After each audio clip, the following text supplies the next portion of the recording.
Mateus 16, a partir do versículo 13.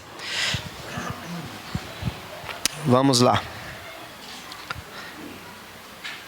Chegando Jesus à região de Cesareia de Filipe, perguntou aos seus discípulos: quem os outros dizem que o Filho do Homem é? Eles responderam: alguns dizem que é João Batista, outros Elias e ainda outros Jeremias ou um dos profetas. E vocês? Perguntou ele: quem vocês dizem que eu sou? Simão Pedro respondeu: tu és o Cristo, o Filho do Deus vivo. Respondeu Jesus: feliz é você, Simão, filho de Jonas, porque isso não lhe foi revelado por carne ou sangue, mas por meu Pai que está nos céus. E eu lhe digo que você é Pedro, e sobre esta pedra edificarei a minha igreja, e as portas do inferno não poderão vencê-la. Eu lhe darei as chaves do reino dos céus. O que você ligar na terra terá sido ligado nos céus, e o que você desligar na terra terá sido desligado nos céus. Então advertiu a seus discípulos que não contassem a ninguém que ele era o Cristo.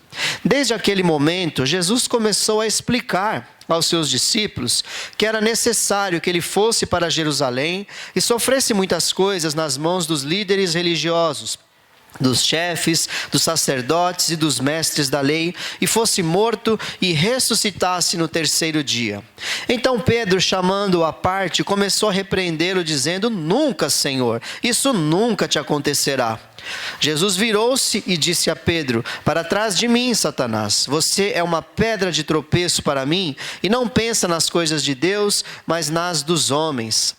Então Jesus disse aos seus discípulos: se alguém quiser acompanhar-me, negue-se a si mesmo, tome a sua cruz e siga-me. Pois quem quiser salvar a sua vida, a perderá. Mas quem perder a sua vida por minha causa, a encontrará. Pois que adiantará o homem ganhar o mundo inteiro e perder a sua alma? Ou o que o homem poderá dar em troca de sua alma?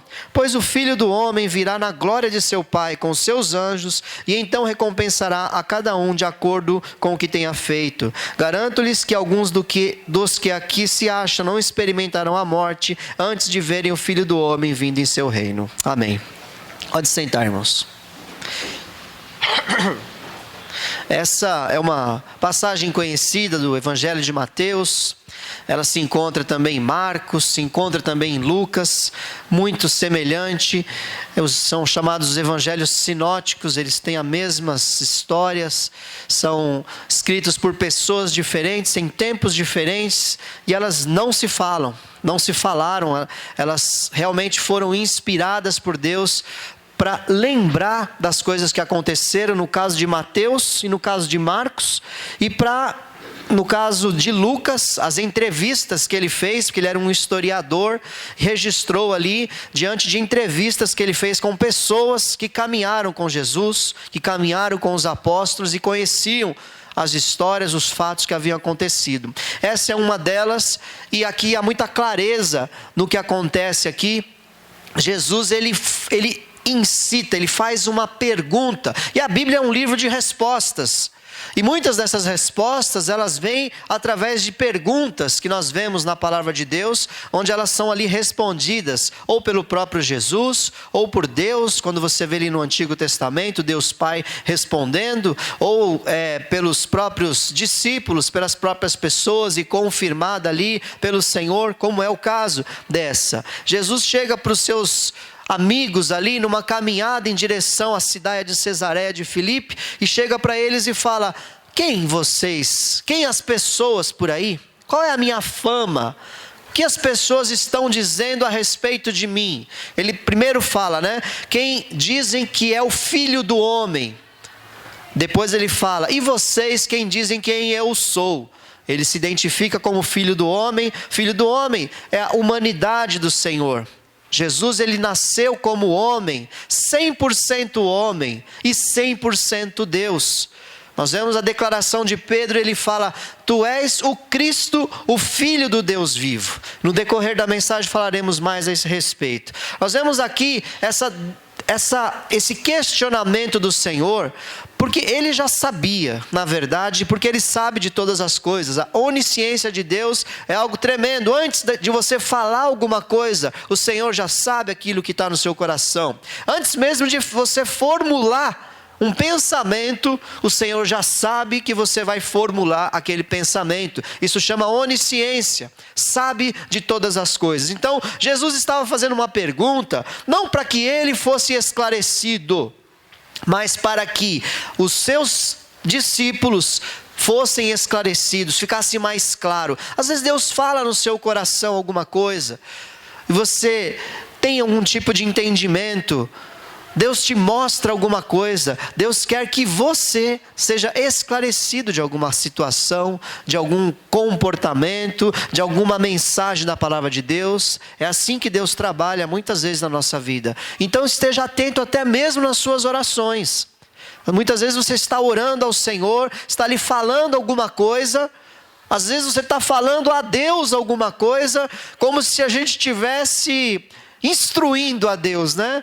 Já se pegou orando assim, mas Deus, tal situação e isso e aquilo, e parece que você está querendo dar uma ensinadinha para Deus. Esteja bem atento, porque na verdade você está sendo esclarecido de alguma situação. Se é o Espírito Santo que está conduzindo a tua oração, você vai prestar atenção naquilo que o próprio Senhor está tentando te ensinar, tentando te explicar, e a resposta muitas vezes virá na próxima frase, virá no próximo minuto de oração. O Senhor vai te revelar ali qual é a resposta daquele seu questionamento. Mas veja só, voltando aqui para o texto, ele faz essa pergunta, e a cada um de nós aqui, Jesus pergunta. Preste atenção em mim aqui, por favor. A cada um de nós, Jesus pergunta: para quem é Jesus para você? Essa é uma pergunta que nós temos que ter na ponta da língua. Como Pedro teve aqui na ponta da língua: tu és o Cristo, o Filho do Deus vivo. Mas e o que significa isso?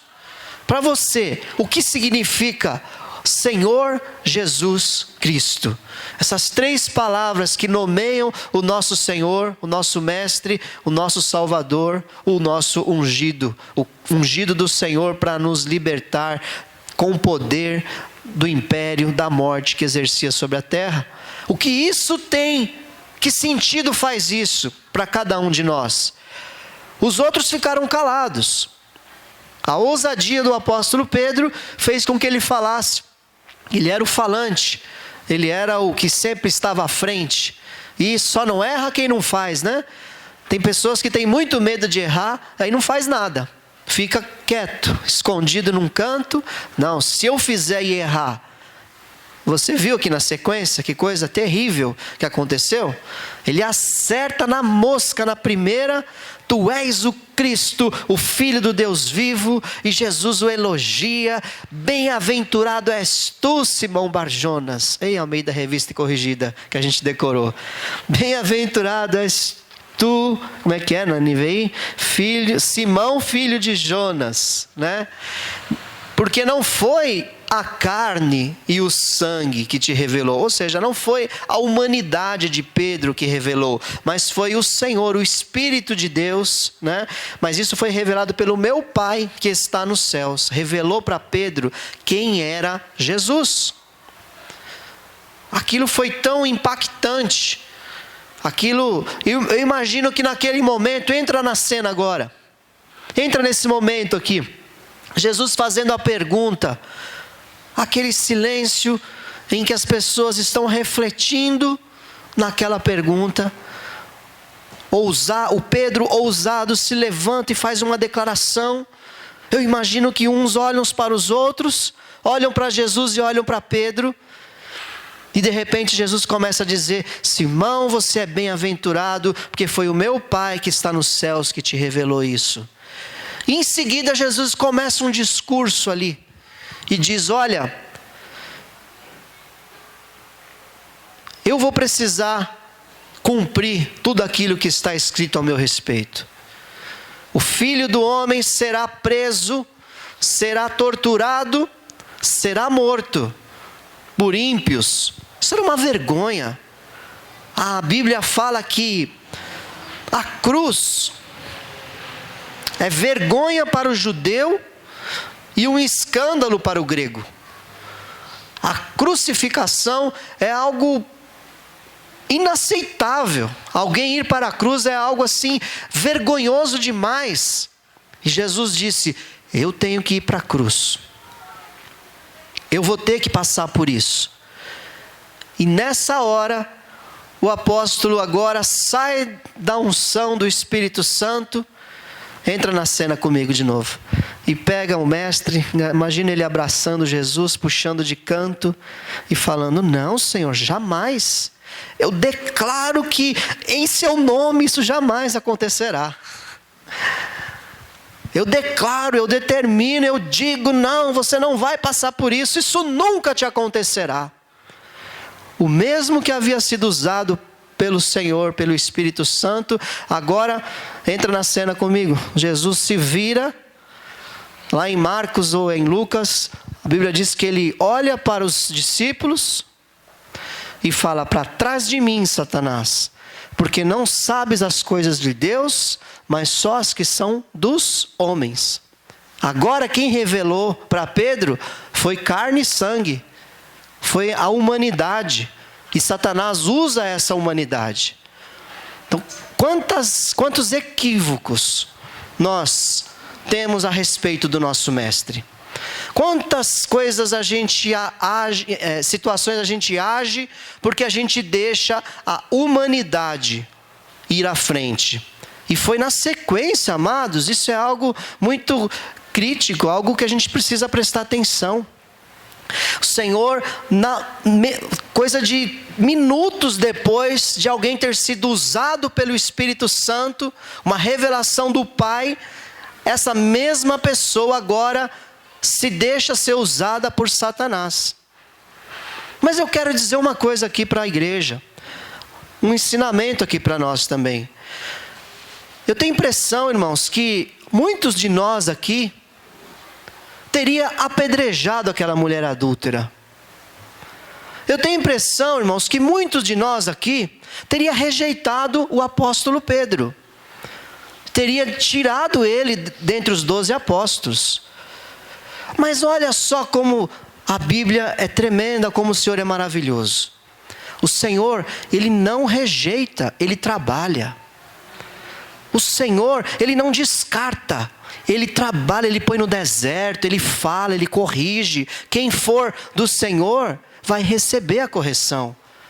Esse homem aqui, que ouviu essa frase: para trás de mim, Satanás, se fosse um de nós aqui, talvez fecharia a cara e sairia da igreja.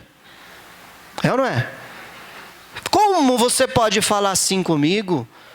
Esse jeito de falar não está certo. Para trás de mim, Satanás, porque só sabe as coisas dos homens e não as de Deus. Uma palavra dura de Jesus serviu para trazer um chacoalhão na vida do apóstolo. Vigia, crente, porque senão na mesma hora que você está sendo usado por Deus, daqui a pouco você pode estar sendo usado pelo diabo. Preste atenção no seu comportamento. Quem é maior que a palavra de Deus aqui? Ninguém. Por que eu digo que o Senhor não descartou?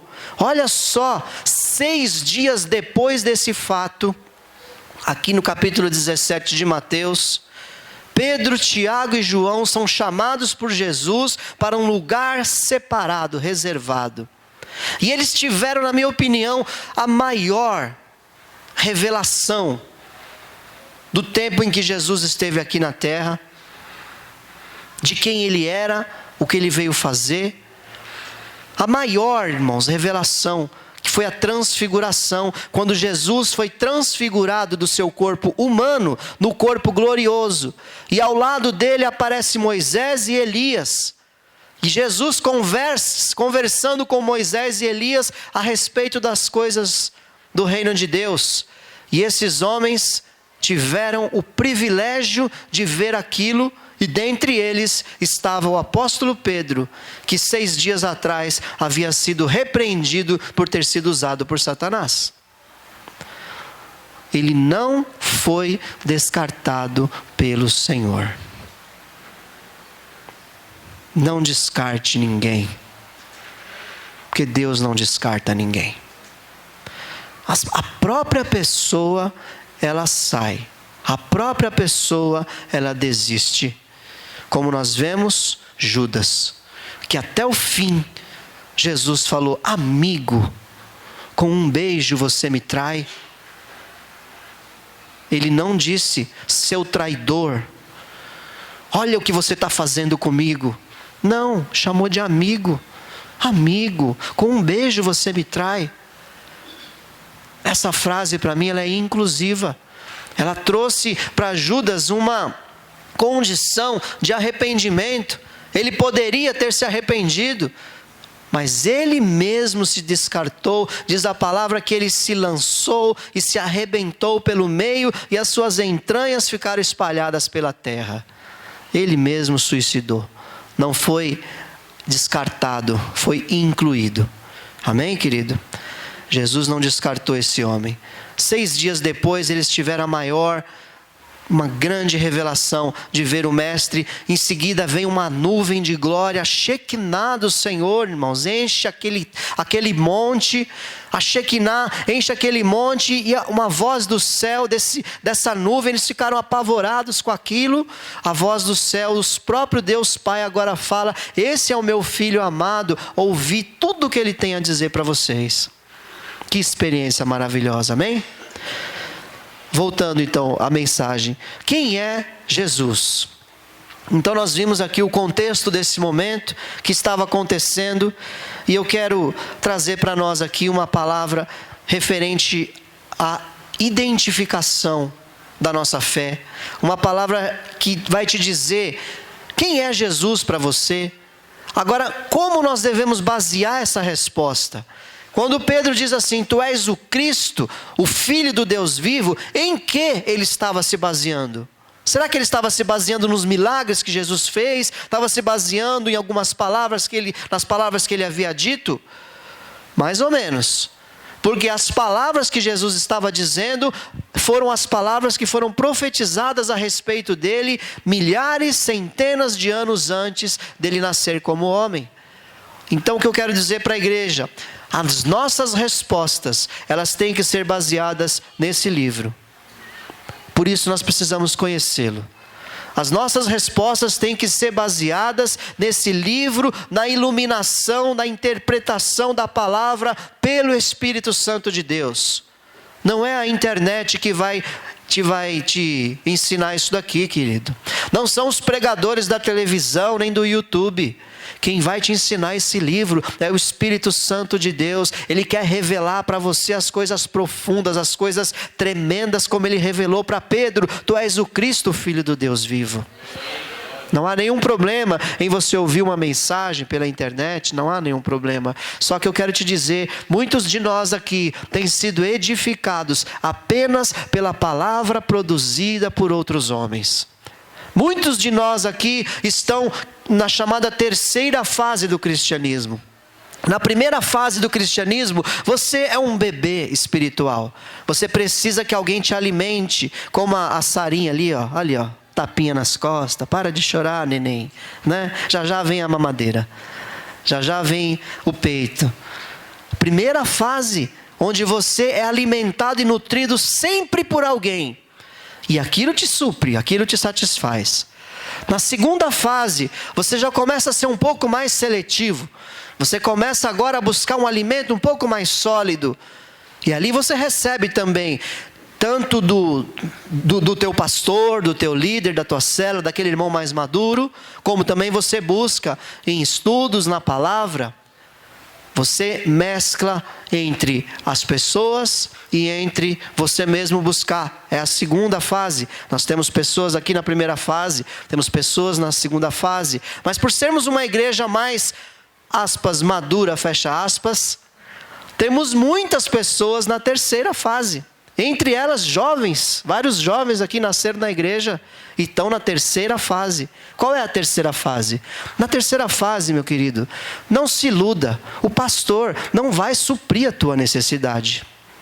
O teu líder não vai suprir a tua necessidade. Você precisa produzir o seu próprio alimento.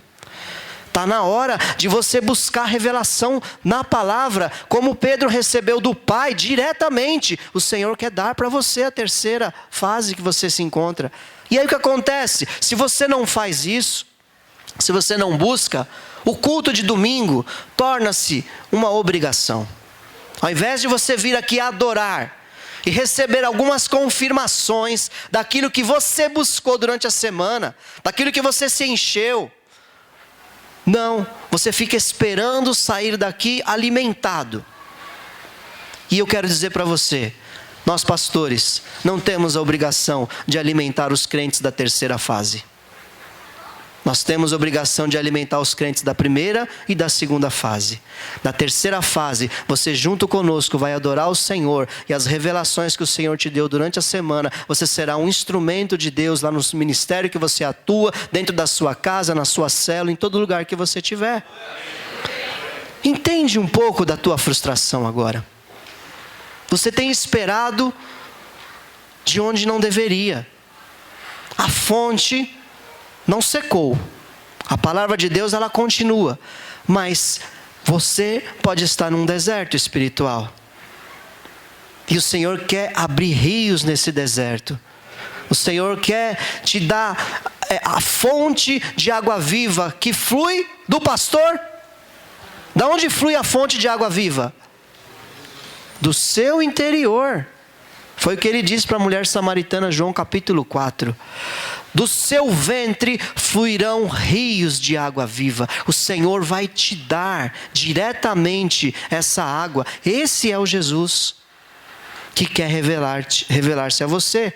Então, onde você baseia as suas respostas? Nas Escrituras Sagradas. Mas aí alguém pode dizer, mas esse livro é confiável? Isso aqui é Jesus. A palavra de Deus é Jesus. Ele é o verbo que se fez carne. A palavra do Senhor é o próprio Jesus.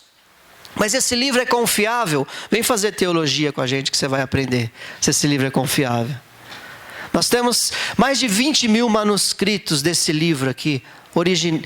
Cópias dos originais. Temos cartas, livros, rolos escritos 200 anos antes de Cristo. Temos confirmações históricas, teológicas, seculares, de que esse livro é o mesmo livro que Mateus escreveu, que Lucas escreveu, que Marcos, que Jeremias, que Isaías, que Moisés escreveu, que o salmista Davi escreveu. Temos confirmações históricas, seculares, teológicas e espirituais de que o livro que nós temos em nossa mão é plenamente confiável. Todo aquele historiador que veio do ateísmo e de uma forma sincera procurou encontrar respostas nesse livro, muitos deles começaram para poder achar erros. Muitos começaram para achar erros, se converteram e hoje pregam o Evangelho porque acharam a verdade que há em Cristo aqui. Você percebe o que você tem na sua mão? Você sabia que em muitos lugares do mundo não existe tradução dessa palavra para a língua deles? Você sabia que na China eles não têm a Bíblia tão fácil como nós temos aqui? Você sabia que em muitos países do mundo a Bíblia, ela ainda hoje, ela é proibida?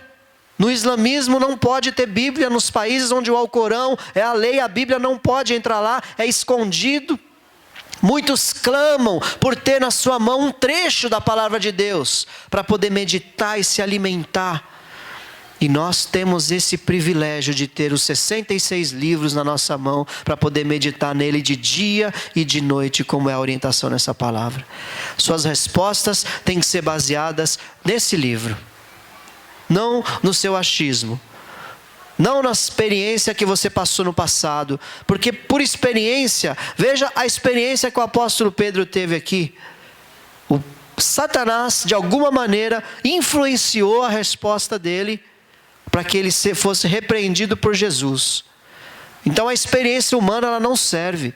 Nós precisamos confrontar todo o nosso pensamento contra essa palavra. O que essa palavra diz a respeito desse assunto? Muitas vezes você escuta um cochicho, você escuta uma vozinha e você pode pensar, olha, o Espírito Santo está falando comigo. Espera aí, O que a Bíblia diz a esse respeito? Procure nas Escrituras. Jesus falava para os escribas e para os fariseus: vocês buscam nas Escrituras encontrar a vida eterna. E eu digo para vocês, são as Escrituras que testificam de mim, disse Jesus. Eles tinham a Escritura na mão, mas eles não estavam entendendo que na frente deles estava a revelação, a conclusão daquilo que havia sido profetizado nas Escrituras, estava diante deles. Jesus quer se revelar a você através das Escrituras Sagradas. Medite nela de dia e de noite e deixe o Espírito Santo te orientar. Quem é Jesus? Baseando nossas respostas nas Escrituras, em Gênesis 3,15 diz que ele nasceria de uma mulher. Diz que da semente da mulher nascerá um que esmagará a cabeça da serpente. Falou para Eva logo depois do pecado. Disse que da semente da mulher. E se você entende só um pouquinho de biologia, você vai perceber que a mulher não tem semente. Quem tem semente é o homem. O sêmen está no homem. A mulher tem o óvulo e o homem tem o sêmen, a semente. Ou seja, já estava profetizado desde Gênesis que Jesus nasceria de uma mulher pela semente de Deus, que cobriu Maria. E a unção do Espírito Santo fez com que ela gerasse no seu ventre Jesus, o Filho de Deus. Da semente da mulher nasceu. E diz também, Isaías 7,14, diz que ele nasceria de uma virgem. Pois a virgem conceberá e dará à luz. 700 anos antes de Cristo, nós vemos a promessa, a profecia de que o Messias nasceria de uma virgem. Isso são os sinais que Deus fez questão de deixar para que, ao nós analisarmos as Escrituras, ao vermos o cumprimento disso, nós pudéssemos ter convicção, não apenas por fé cega, mas por convicção de que Deus teve um plano tremendo de salvação e executou esse plano nos seus mínimos detalhes e incluiu você nesse plano para salvar a tua vida. Aí nós vemos lá em Lucas, quando Gabriel anuncia a Maria, uma virgem desposada de José, como diz na palavra do Senhor, e diz a ela, agraciada do Senhor. E ali ela fala, acha estranha aquela saudação, e o anjo Gabriel fala, olha, de você nascerá o Salvador. E ela fala, mas como isso é possível, se eu não conheço o homem? Nunca tive uma relação com homem nenhum. Aí o anjo fala, as asas do Senhor te cobrirão, e você gerará e dará à luz. E ela fala, seja feita então conforme a tua vontade, eis aqui a tua serva. E ali ela concebe ao Senhor Jesus. Amém? Salmos 2 e versículo 7 diz assim, proclamarei o decreto do Senhor, ele me disse, tu és meu filho, eu hoje te gerei. Pedro fala, tu és o filho do Deus vivo. Baseado nas Escrituras, as Escrituras profetizam de que Deus disse, tu és meu filho. Em Hebreus fala, a qual dos anjos jamais disse, tu és meu filho, hoje eu te gerei? Só Jesus ele disse isso. Jesus, o Filho de Deus, veio a essa terra para cumprir as Escrituras, as profecias e salvar um povo dos seus pecados. Quem é Jesus para você? O Salvador? Jesus é o Cristo, o ungido, mas ele também é o Senhor. Senhor Jesus Cristo. Aquele que governa é o Senhor. Jesus é aquele que te salva. O Cristo, aquele que foi capacitado por Deus para executar essa obra. Essas coisas referentes a Jesus foram declaradas por Deus. Eu quero ler com você, volta aí, capítulo 3 de Mateus.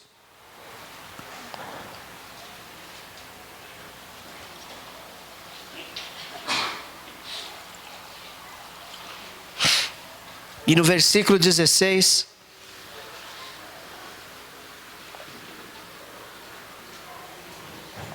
diz assim, assim que Jesus foi batizado, saiu da água. Naquele momento o céu se abriu e ele viu o Espírito de Deus descendo como pomba e pousando sobre ele. Então uma voz dos céus disse, este é o meu Filho amado, de quem me agrado. foi testificado pelo próprio Deus, numa voz que vem do céu, no momento do seu batismo. João Batista ouviu, as pessoas que estavam ali ouviram, e isso foi registrado no Novo Testamento para nos trazer fé e convicção. Até os demônios declaravam que ele era o Filho de Deus. Apenas ouça aí para a gente ganhar tempo. Marcos 3,11 diz: sempre que os espíritos imundos o viam, prostravam-se diante dele e gritavam: tu és o Filho de Deus. O próprio império das trevas não suportava quando ele chegava e declaravam aquilo, até mesmo para atrapalhar, porque Jesus sempre dizia: não falem, não diga que você foi curado por mim, não fale agora que eu sou o Filho, não revele isso a ninguém. Aqui nesse texto que eu li, ele fala: então advertiu aos seus discípulos que não contassem a ninguém que ele era o Cristo. Deus não tinha essa revelação para aquele momento. Há coisas que estão ainda ocultas para nós, que Deus não quer revelar, porque não é o momento. E aqui os próprios demônios queriam trazer ali confusão, perturbação, mas de certa forma declararam aqui para nós, para a gente saber: tu és o Filho de Deus. Deus Pai falou, os demônios falavam, Pedro falou aqui: tu és o Cristo, o Filho do Deus vivo. Os discípulos disseram, quando Jesus acalma o vento, acalma a tempestade naquele barquinho, quando ele entra no barco e cessa toda aquela tormenta, eles declaram: verdadeiramente tu és o Filho de Deus. A declaração, ela foi feita por todas as esferas, por fim aqui, até pelos ímpios. Logo depois da crucificação, ali, quando o centurião e os que com ele vigiavam Jesus viram o terremoto e tudo o que havia acontecido, ficaram aterrorizados e exclamaram: verdadeiramente este era o Filho de Deus. Não há dúvidas de que as pessoas ao redor de Jesus reconheceram que aquele homem tinha algo de diferente, que aquele homem profeta, aquele homem que curava e que trazia belos discursos, ele tinha algo especial. E eles diziam: este é o Filho de Deus, o Filho do Deus vivo. Quem é Jesus para você? O Filho de Deus, o Cristo, o ungido, o Senhor das nossas almas. Você pode confiar a sua vida a Ele, porque a Bíblia diz que Ele é poderoso. O nome de Jesus é poderoso, como nós cantamos aqui hoje. Isaías 9 diz assim, versículos 6 e 7: porque um menino nos nasceu, um filho nos foi dado, e o governo está sobre os seus ombros, e ele será chamado Maravilhoso Conselheiro, Deus Poderoso. Diga assim: Deus Poderoso. Um menino nos nasceu, Deus Poderoso. Não há dúvidas, irmãos, de que Jesus é Deus. Porque se alguém bate na sua porta, vem aqui pregar para você o Evangelho, e fala para você que Jesus não é Deus. Não, Jesus não é Deus, Jesus é o Filho de Deus. Mas a própria Bíblia declara que Ele é Deus. Deus poderoso, não só nesse texto, em vários outros textos. Você precisa estar preparado para todo tipo de heresia, de confronto, que diz para você que a sua fé está errada, está equivocada. Você precisa das Escrituras. Todo aquele que se desviou das Escrituras e colocou o seu achismo, fez como Pedro. Não, Senhor, isso nunca te acontecerá. Deixou Satanás usar. Existem deformações nas Escrituras que criaram tantas religiões. As 3 maiores religiões do mundo partiram da Bíblia, que é o judaísmo, o islamismo e o cristianismo. Todas elas vieram da Bíblia sagrada. Muitas delas estão corretas. Muitos pregam o que está aqui, mas a maioria não prega, mesmo partindo do mesmo ponto, porque deixaram com que o preconceito humano, aquilo que a pessoa acha, tivesse dado as respostas. As respostas não foram dadas por revelação do Pai que está no céu, mas foram dadas por carne e sangue, por aquilo que o homem acha. Então diz aqui que Ele é Deus poderoso, Pai eterno, príncipe da paz. Ele estenderá o seu domínio e haverá paz sem fim sobre o trono de Davi e sobre o seu reino, estabelecido e mantido com justiça e retidão, desde agora para sempre. O zelo do Senhor dos Exércitos fará isso. O nosso Deus é Deus poderoso e Ele pode cumprir. Eu fico pensando como é que Deus vai fazer para cumprir as profecias que ainda faltam. Parece impossível, irmãos, que haja paz no mundo conturbado que nós vivemos, para que seja estabelecido um governo único na terra. Parece impossível que os islãs, os talibãs, os xiitas, eles se submetam o Estado Islâmico, se submeta a qualquer tipo de outra autoridade. Mas isso vai acontecer. Haverá um governo único na terra, um governo onde o anticristo vai reinar. Porque a gente pode pensar, né, que essas pessoas não são de Deus, isso, aquilo, mas até para o diabo governar precisa ter unidade. E Jesus fala que a casa dividida não subsiste. Se Satanás está dividido contra Satanás, ele não prevalecerá. Então até as trevas elas têm organização e Deus permitirá que o mundo inteiro se organize numa só visão. Vai ser permitido que haja as diversas religiões, mas haverá um governo mundial. E o zelo do Senhor dos Exércitos fará isso. Ele é Deus poderoso. Quem tem respondido às perguntas do seu coração? A palavra de Deus e o Espírito Santo? Ou as circunstâncias exteriores? Ou as coisas que nós temos visto? Ou aquilo que a gente aprendeu com a nossa mãe, com a nossa avó, bisavó? A cultura, a tradição? Muitas dessas coisas, elas te ofuscam a verdadeira revelação. As tradições daqueles homens religiosos, elas se tornaram maiores do que a palavra de Deus. Jesus falou, olha, por causa da sua tradição, vocês invalidam a palavra de Deus. É o que eles faziam. Por isso nós precisamos conhecer essa palavra e ela tem que dar as respostas para você. Jesus tem todo o poder. Depois que ele ressuscita, ele diz, foi-me dada toda a autoridade nos céus e na terra. Quem é Jesus para você? Ele é o Todo-Poderoso, aquele que veio para reinar, aquele que veio humildemente, foi obediente até a morte e morte de cruz. Mas Deus lhe deu um nome que é sobre todo nome, e diante desse nome toda língua confessará que Ele é o Senhor, e todo joelho se dobrará diante desse nome. Há algumas pessoas que blasfemam e dizem, se Ele voltar, a gente mata Ele de novo. Ele vai voltar e todas essas línguas vão se dobrar diante dele, e diante dele haverá pranto e ranger de dentes, como diz na palavra do Senhor, porque ele não vem mais humilde montado num jumentinho, não vai nascer mais de uma manjedoura, ele não virá dessa maneira, ele virá no seu cavalo branco com seus exércitos celestiais, poderoso para reinar, poderoso para julgar, porque a palavra de Deus diz que ele é juiz, que ele é o Todo-Poderoso enviado pelo Senhor. Esse é o Jesus que a gente tem que ter a resposta na ponta da língua.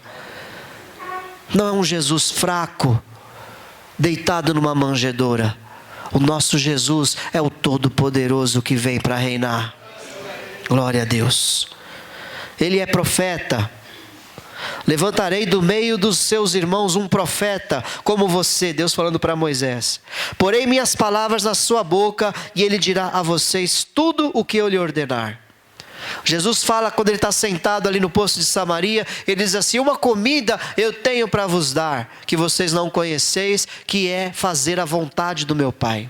Jesus só tinha um propósito aqui como homem nessa terra, fazer a vontade do Pai. Aqui diz, ele fará tudo o que eu lhe ordenar. E ali a multidão em Mateus 21 respondia, este é Jesus, o profeta de Nazaré da Galileia.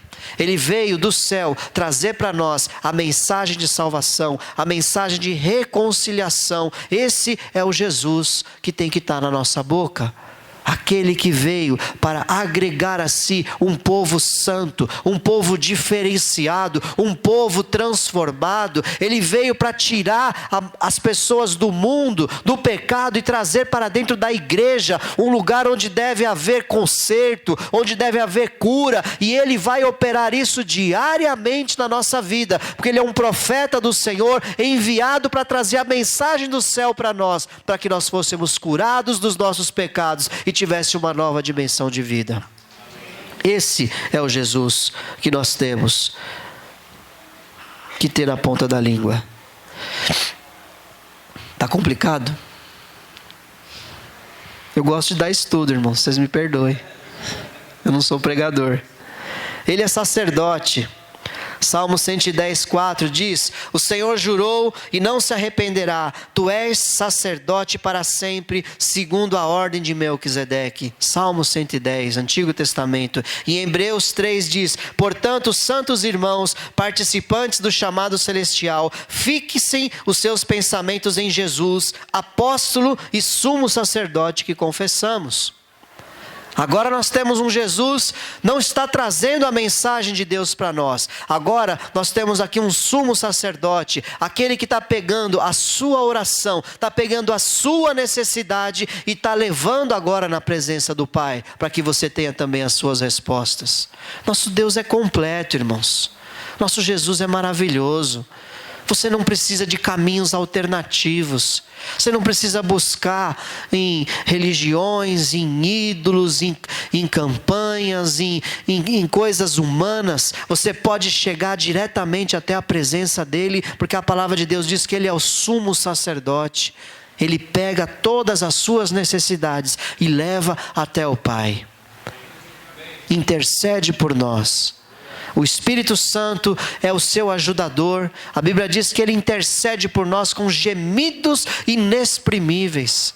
Até aquela necessidade que você não sabe, quando você está orando sinceramente na presença do Senhor, o Espírito Santo pega aquela sua necessidade toda confusa, a sua cabeça cheia de pensamentos atrapalhados, você está ali chorando, não está entendendo nada, o Espírito Santo pega aquilo tudo, transforma num gemido inexprimível, não tem palavras suas que você possa declarar, mas Ele leva esse gemido até a presença do Pai, e o Pai te responde com consolo, com conforto, com resposta, com ajuda, com auxílio, com esperança, com provisão. O Senhor vem ao seu encontro e ao seu socorro, porque nós temos um sumo sacerdote diante do Pai. Glória a Deus. Não podemos esquecer que Jesus não é apenas o profeta, o sumo sacerdote, Ele também é juiz. Há uma ilustração interessante que a pessoa durante toda a sua vida, ela pede a Jesus, ela pede ao Pai em nome de Jesus, e ela pede e o Senhor ali vem abençoando, vem ajudando. Quando chega diante daquele grande trono branco, ela chega diante dele e fala: Jesus, eu já te pedi tantas vezes, novamente agora me perdoa e me leva para o céu. E Jesus fala: meu querido, agora não estou mais na posição de advogado, agora eu sou o teu juiz. E serão abertos os livros, e será aberto um outro livro, que é o livro da vida, e todo aquele que não tiver o seu nome escrito no livro da vida, será lançado no lago de fogo. Essa será a sentença que o juiz vai dar naquele grande dia. Ele é juiz, hoje ele é o nosso advogado, mas lá ele será o juiz. Jesus, para você, tem que ser uma pessoa a ser temida também. Não é porque Ele te perdoa, porque Ele te ajuda, porque Ele está sempre ali, não te rejeita, como eu disse que não rejeita Pedro e não rejeita mesmo. Há um coração quebrantado e contrito na presença do Senhor, diz a palavra que Ele jamais rejeitará. Mas chegará um tempo, o fim, chegará o tempo do fim, e o que nós teremos para apresentar ao Senhor? Que recompensa dará o homem pela sua alma, diz a palavra do Senhor. Nós não podemos pagar. Nós precisamos estar na presença dEle, buscar a presença dEle, nos arrepender diariamente e confiar nele para a salvação.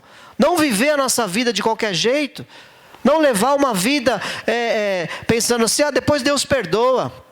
Eu vou fazer porque eu sou fraco mesmo.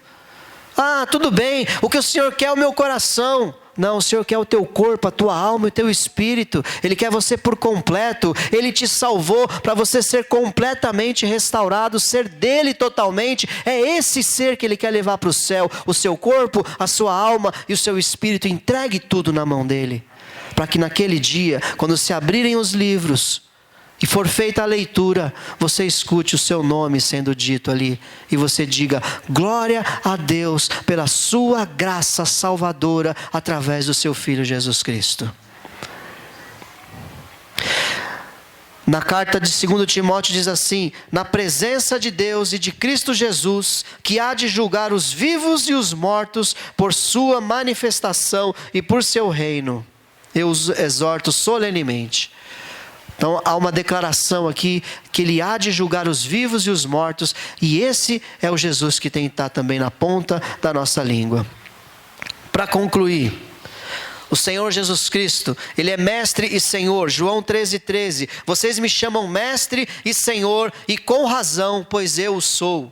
Ele se declara mestre e Senhor. Ele é o Salvador. Jesus, João 3,16, porque Deus amou o mundo de uma tal maneira que deu seu Filho unigênito para que todo aquele que nele crer não pereça, mas tenha a vida eterna. Se você crer no Senhor, Ele é o teu Salvador. E Ele é o Cristo, o ungido, capacitado por Deus para fazer essa obra. Tu és o Cristo, Mateus 16:16, tu és o Cristo, o Filho do Deus vivo. Amém, amado? Tudo isso se resume numa coisa. Quem é Jesus para nós? É aquele que te guia realmente? A Bíblia fala que estreita é a porta e apertado é o caminho que conduz à vida eterna, e são poucos os que a encontram. Você está aqui nessa manhã, sinta-se um privilegiado, porque você está diante da porta que poucos encontram. O Senhor quer que você passe, se é que você já não passou, por essa porta. E o Senhor quer que você ande nesse caminho estreito e apertado. E nesse texto que eu li aqui de Mateus 16, ele fala que todo aquele que vem após mim, negue-se a si mesmo e tome a sua cruz a cada dia e me siga. Esse é o nosso papel. Diariamente, Senhor, eu coloco a minha vontade agora diante das Escrituras Sagradas. Revela-me, Senhor, agora quem é o Senhor. Revela-me agora, Senhor, se essa minha vontade vem de Ti. Revela-me, Senhor, se eu devo ou não devo fazer isso. Senhor, me revela, não deixa eu ser usado pelo inimigo, não deixa vir uma seta na minha mente para que eu dê respostas baseadas na carne e no sangue. Revela-me, Senhor, pelas Escrituras, o que eu devo fazer a cada dia. Amém, querido? Negue-se a si mesmo. Se alguém quiser acompanhar-me, negue-se a si mesmo, tome a sua cruz e siga-me. Pois quem quiser salvar a sua vida, a perderá. Mas quem perder a sua vida, por minha causa, a encontrará. Você acha que vai perder, mas o Senhor diz para você nessa manhã, você vai ganhar. Vai ganhar muito. Pois quando o Senhor conduz a nossa vida, você só tem lucro. A perseguição que vem, as coisas aparentemente que você perde, são coisas dessa vida aqui, que não vão fazer nenhuma diferença lá na eternidade. Porque lá na eternidade o Senhor tem mansões celestiais, moradas eternas, ruas de ouro, um céu, aleluia, onde não haverá choro, pranto, onde não haverá tristeza, onde não haverá dor. Essa é a nossa esperança. Não é aqui nessas coisas dessa vida, em nome de Jesus. Amém? Feche os seus olhos, querido. Que o Senhor Jesus possa se revelar a você. Que o Senhor Jesus possa te ensinar, te mostrar quem verdadeiramente Ele é. Que o Senhor Jesus possa usar a tua boca para você declarar: Tu és o Cristo, o Filho do Deus vivo. E jamais saia da sua boca, nunca, Senhor, nunca te acontecerá que o Senhor vá para a cruz. Que da tua boca saiam palavras reveladas pelo Senhor. Que o Senhor te use, em primeiro lugar, para que a sua convicção nas Escrituras seja suficiente para que você não se desvie dos caminhos dele. Que o Senhor se revele a ti, para que você consiga trazer outras pessoas para esse caminho também. Que o Senhor se revele a ti, para que você consiga suportar todo tipo de dificuldade que se levanta nessa terra. E você ter a esperança de que o nosso descanso e que a nossa vitória não é nesse tempo, que a nossa esperança, a nossa vitória é lá na eternidade com o Senhor. Abençoa, Pai, o teu povo, fortalece aquele que está na terceira fase e não tem conseguido, ó Deus, se sentir saciado porque não tem buscado. Que o Senhor venha revelar-se a ti pelas Escrituras, a cada um, Pai, para que seja nutrido pela Tua palavra, pelo Teu Espírito Santo, Pai. Em nome de Jesus, salva, Pai, aquele que está perdido, salva aquele que está em dúvidas, Pai. Oh, Pai querido, eu quero dizer agora, Pai, oh Deus, assim como o Senhor repreendeu a Pedro, pois estava se desviando, Pai, que essa palavra também haja uma repreensão agora a esse coração que está se desviando, que está se entristecendo, que está se abatendo, pois o Senhor não o rejeitará. Revela-te a ele também, Pai. Revela a essa pessoa a tua grandeza, como o Senhor revelou ali no Monte da Transfiguração. Quem o Senhor verdadeiramente é, Pai.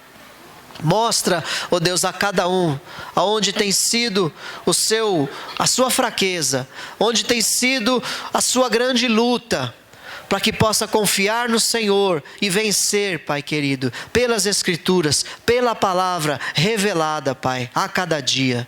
Assim eu peço a Tua bênção sobre a Tua igreja, Pai, em nome de Jesus. Amém. Amém. Fica de pé.